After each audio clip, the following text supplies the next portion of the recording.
That so many businesses you can decide to do today here in Rwanda. Okay, and when I say Rwanda, I'm not just saying in Kigali, because a lot of people just want to come to Kigali, and some of you are actually on a budget friendly.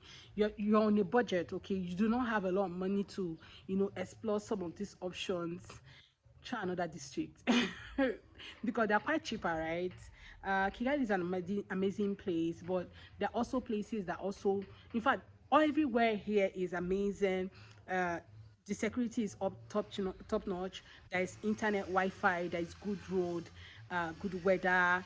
So everything you're looking for is anywhere in Rwanda. Okay, so you might want to try any other place. Okay, not just Kigali.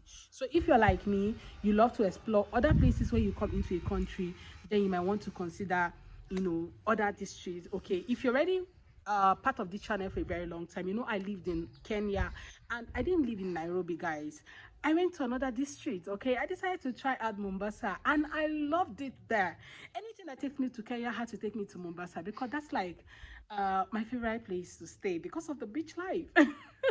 If you like the lake view and every other thing, maybe you should try other districts in Rwanda. If you love to stay with the locals, kind of learn the culture, learn their way of life, then try other districts. Whenever you visit a place, don't just get stuck in the city center and say, okay, I am living in the city and you're spending a lot of money. You don't have a lot of money to spend. I'm just saying this for people who do not have a lot of money to spend. Okay, so if you're on a budget, okay, and you're looking for like a small business idea to start when you come into Rwanda, okay, today is your day. I'm just going to share with you some business ideas you might want to consider starting when you come into the country on a budget. Okay, so let's get started. Number one on my list is food business. Okay, food sells anywhere in the world. Everybody can decide to start a food business.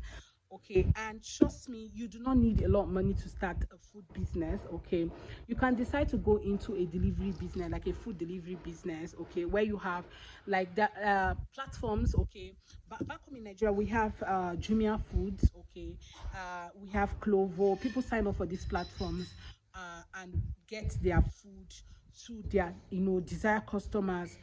Meanwhile, they're selling from home or wherever. Okay, but here most of these apps do not accept you to sell from home, so you need to get a shop. Okay, and this might just be why you're going to be spending a lot of money, because you need to get a shop.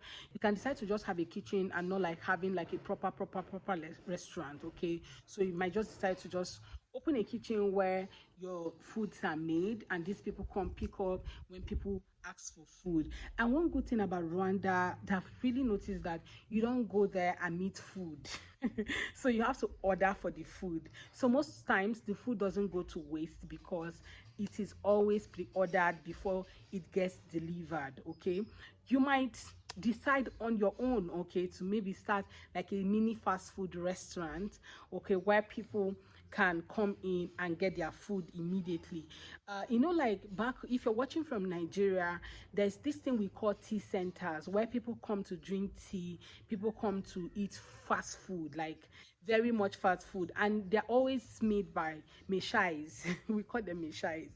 Okay, yeah, like noodles, rice, jollof rice with beans, like jollof beans, like all of those kind of food. They can decide to eat beans and pap. I think you understand what I'm saying. So you might want to also consider that as a business, because there are people doing it here, okay, but not like how it's done where I'm coming from. So you might want to decide on how you want to package yours and do it as much as you want. Okay, but food businesses should be one of the priority because it sells anywhere. It should be top on your list, especially if you're on a budget and you can cook. Don't forget that part. So you don't go and give people food that they cannot eat. Okay, so you might want to consider food business, because it is something that is doable, especially when you're on a budget. Second business I might recommend is Airbnb business. So why I'm recommending Airbnb is that it depends on the area where you're staying. Okay, there are people that are also on a budget that might want to consider staying in a low cost end area, right? So what you have to do, probably get a place in a place that is not so expensive. So let's say you rented a 4-bedroom apartment. You can be living in one of these apartments and be renting out 3, okay? And this can be a business on its own, like registered business on its own. So you might consider Airbnb business because this is summer period, and sometimes Airbnbs are booked up, like every other place, not just in Kigali, even in Musanze, in Gisenyi, in Yamata, everywhere. Some of these things, some of these houses are booked. Okay, so if you don't book on time, it's always hard for you to get a place to stay when you eventually come in. So it's very important for you to get your house ready, like get an Airbnb ready.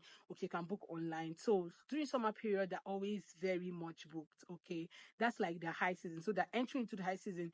People that is in hospitality business generally are going into the high season right now because people are booking for vacations across the globe, okay, to come into Rwanda or anywhere in East Africa. So you might want to consider Airbnb business. It really serves you. So you don't have to be thinking about how you're going to pay your rent, because the Airbnb might help you to pay your rent, and also you have something to, put in your pocket at the end of the day. But this whole thing, this requests you to do proper marketing, do a lot of research and decide if this is worth it or not. Okay, the third business I might want to talk about is barbing salon. Okay, so there are a lot of barbing salon, okay, but yours might just be different. Now remember that you are starting something small, you don't have a lot of money. And then why I'm saying barbing salon is because you already have the skill. Okay, so this is for people that already have the skill to start up this particular business. So you might want to start up a barbing salon, okay, around your neighborhood, or maybe somewhere that is not so expensive. Okay, yeah, that you can just rent a small shop and set up a barbing salon. Okay, so if you already have the skill, either barbing salon or hair salon, okay, just making hair like a hairdresser. Yes, so you might want to consider that.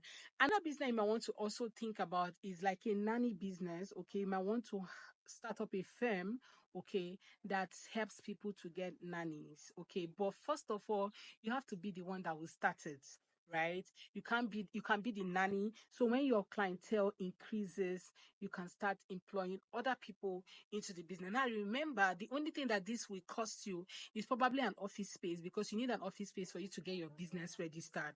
So you need an office space, then you need to get your business registration done, then before you can get started.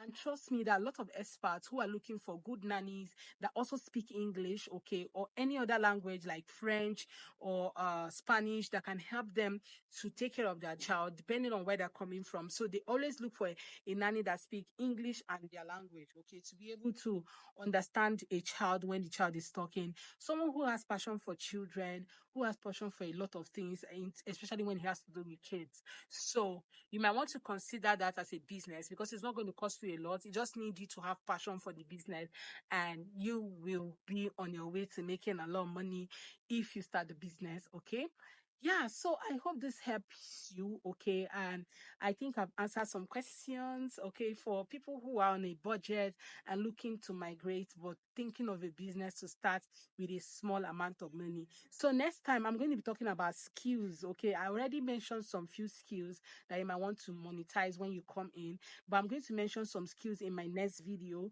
that you might want to start. Okay, if you have those skills that you can monetize when you come in, and probably how to go about it, I'm going to mention that. Then next time I'm going to talk about people who have a lot of money to spend and set up a business. Yeah, we just keep progressing, okay, until I answer all the questions in my DM, because for a very long time I've not posted on the channel. So I have received countless messages from you guys, and trust me to answer them one after the other using my videos. Okay, so thank you so much for watching. If you have not subscribed to the channel, do it to subscribe and be part of the family. Like this video, comment, let me know what you learned, okay, in the comment section, and please share with your friends. See you on my next video. Bye guys.